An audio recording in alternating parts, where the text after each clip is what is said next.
হাম রোগ হলে 7টি তুলসী পাতা ও সূরা ফাতিহা দিয়ে বন্ধ করুন।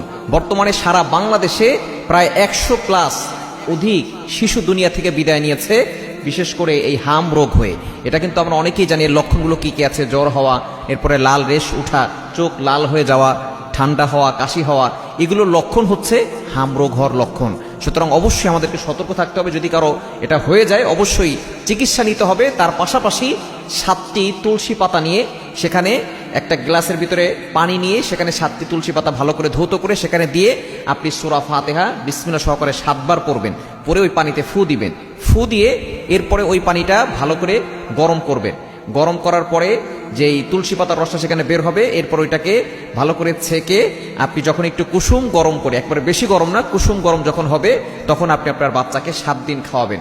অবশ্যই অন্যান্য চিকিৎসা নেবেন এবং এই আমলটাও করবেন। ইনশাআল্লাহ দেখবেন আপনার বাচ্চা সুস্থ হয়ে যাবে। এবং একটা দোয়া পরে ফু দিবেন, আযহিবিল বাসা রব্বান নাসি ওয়াশফি আনতা শাফি লা শিফাআন ইল্লা শিফাউকা শিফা আল্লা ইউগাদিরু সাকামা। নবীজি সাল্লাল্লাহু আলাইহি ওয়াসাল্লাম জানিয়ে দিয়েছেন, যদি কারো অসুস্থতা হয় এবং সে যদি এই দোয়াটা করে ফু দেয়, আল্লাহ পাক রব্বুল আলামিন তার সকল অসুস্থতা দূর হয়ে যাবে। বর্তমানে আমরা অনেকেই কিন্তু অসুস্থ আছি। যদি আপনার এই রোগ না হয়, অন্য কোনো রোগও হয়, আপনি এই দোয়াটা পড়বেন, আযহিবিল বাসা রব্বান নাস ওয়াশফি আনতা শাফি লা শিফাআন ইল্লা শিফাউকা শিফা আল্লা ইউগাদিরু সাকামা। অনেক ছোট ছোট বাচ্চারা অনেক ধরনের অসুস্থ হয়, আপনি এটা পড়ে 7 বার পরে ফু দিয়ে দিবেন। ইনশাআল্লাহ দেখবেন আল্লাহ পাক রব্বুল আলামিন তাকে সুস্থতার নিয়ামত দান করবে।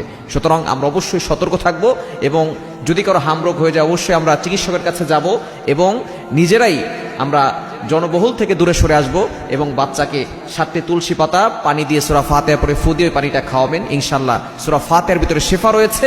আল্লাহ পাক রব্বুল আলামিন আপনার সন্তানকে শিফা দান করে।